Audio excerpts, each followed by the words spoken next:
Like other high-level programming languages, C has a set of control structures that help you dictate the overall flow and execution of your code. A control structure is just a way for you to manipulate which lines of code run and in which order. Sometimes you'll use them and sometimes you won't. For example, you can have if statements in C. An if statement just allows for a certain block of code to run only when a condition is met, meaning you can either skip over it if the condition is not met or false, or you can enter into a whole new block of code if the condition is true. You can also use else if and else functions within C, just like you would in any other programming language. So you start with if, and then a set of parentheses and your test, and then a set of curly braces to contain the code that you want to run if that first block is true. Then you can have as many tests with else if tied along to it as you want, finishing with an else statement, which has no test, meaning it's going to run as long as none of the other ones are correct. So you start at the very top and you test each condition as you move down the line, and you only run a single block based on this situation. So they're all mutually exclusive. This functions just like it would in any other programming language.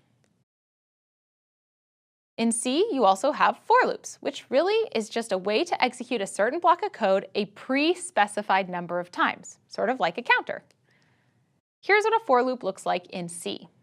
It's got three parts. First, the initialization that creates a variable specifically for this loop to run, meaning that variable scope is only within this loop.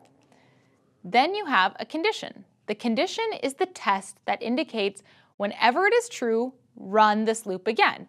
So in this case, we're going to start I at 0, and as long as I is less than or equal to 10, this loop is going to keep running. The final piece of the for loop is the update.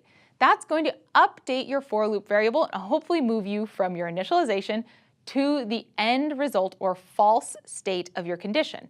That way you know your loop will eventually end. So in this case, I counts up by 1 each time. So I will be 0, 1, 2, 3, 4, 5, 6, 7, 8, 9, and 10. And then once I gets to 11, the for loop will stop. So this printf will execute 11 times because you got to count 0 as well. You can also use a while loop in C, which is a little bit simpler than a for loop. It just runs as long as the condition is true. So here's an example where maybe we start a variable I, and while I is less than 10, we do something. But you can actually make your while loop dependent on anything. You don't have to have a specific loop variable. A while loop's a great thing to use if you're not sure exactly how many times this loop is going to run, because it's not predetermined. A for loop you'll want to use when you already know exactly how many times something should run. You might notice, unlike in other languages, something called a break statement in C. This is used pretty often, especially in embedded programming. A break statement is just a command that you can insert into a loop that automatically causes the loop to stop running, no matter where the condition is.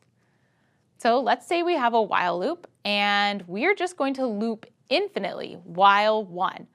And then whenever we get to a condition that we care about, we're going to break, meaning, hey, stop and go to the line after the closing curly brace of this while loop. What we've written here is an infinite loop because in C, the number 1 evaluates to true. So essentially this is just while true, which obviously will continue to run, then keep running until you hit the break sign. This is a perfectly acceptable way to write your loop, and you might see this come up in our code later. Overall, C has the same control structures as other high-level programming languages. So if you already are familiar with if statements, for loops, and while statements, generally it works the same way.